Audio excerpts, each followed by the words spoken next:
اعوذ باللہ من الشیطان الرجیم بسم اللہ الرحمن الرحیم۔ السلام علیکم ورحمۃ اللہ وبرکاتہ۔ آپ صلی اللہ علیہ وآلہ وسلم 20 اپریل 571 ہجری 12 ربیع الاول کو مکہ مکرمہ میں قبیلہ قریش میں پیدا ہوئے۔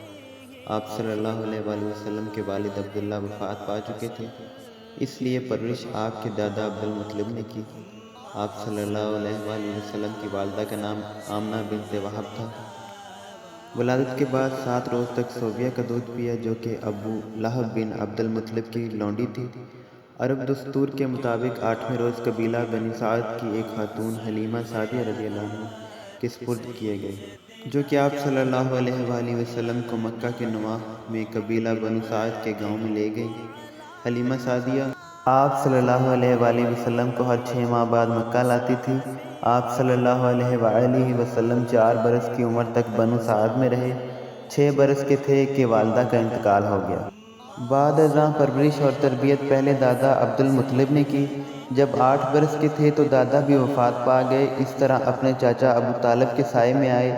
آپ صلی اللہ علیہ وآلہ وسلم نے اپنے چچا کے ساتھ بصرہ اور شام کی کئی تجارتی سفر کیے۔ 12 سال کی عمر میں تجارت کے سلسلے میں شام گئے تو وہاں ایک عیسائی راہب بحیرہ نے آپ صلی اللہ علیہ وآلہ وسلم کو دیکھا اور ابو طالب کو بتایا کہ نبوت کی جو علامات تورات اور انجیل میں درج ہیں وہ سب آپ صلی اللہ علیہ وآلہ وسلم میں موجود ہیں۔ 15 برس کے ہوئے تو جنگ فجار میں حصہ لیا۔ آپ صلی اللہ علیہ وآلہ وسلم نے تجارت کو اپنا پیشہ بنا لیا۔ جب 25 برس کے ہوئے تو آپ صلی اللہ علیہ وآلہ وسلم کا نکاح حضرت خدیجہ رضی اللہ عنہ سے ہو گیا، جو کہ آپ صلی اللہ علیہ وآلہ وسلم کی اولاد میں سے 3 بیٹے اور 4 بیٹیاں حضرت خدیجہ کے بطن سے تھے۔ آپ صلی اللہ علیہ وآلہ وسلم بہت دیانتدار اور امین تھے۔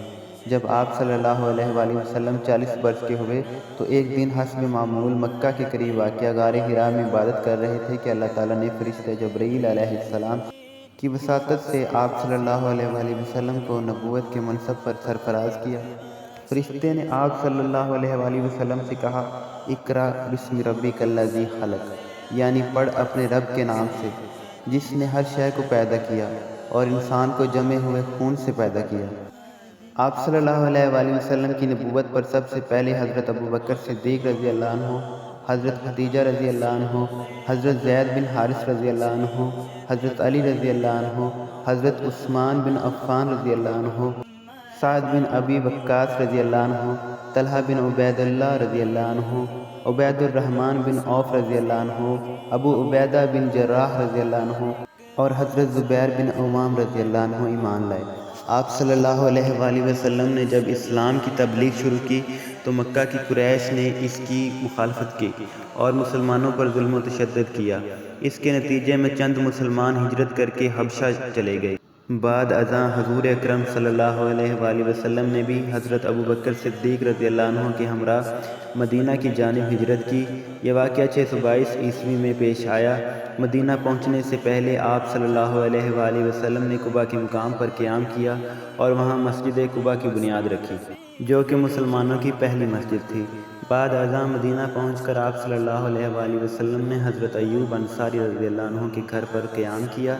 آپ صلی اللہ علیہ وآلہ وسلم نے مہاجرین اور انصار میں رشتہ مواخات قائم کر دیا۔ اس طرح دور رسالت میں رسول اکرم صلی اللہ علیہ وآلہ وسلم کی قیادت میں مدینہ کے مسلم ریاست کی بنیاد رکھی گئی۔ حضور اکرم صلی اللہ علیہ وآلہ وسلم سیرت و کردار کا ایک اعلیٰ نمونہ تھے۔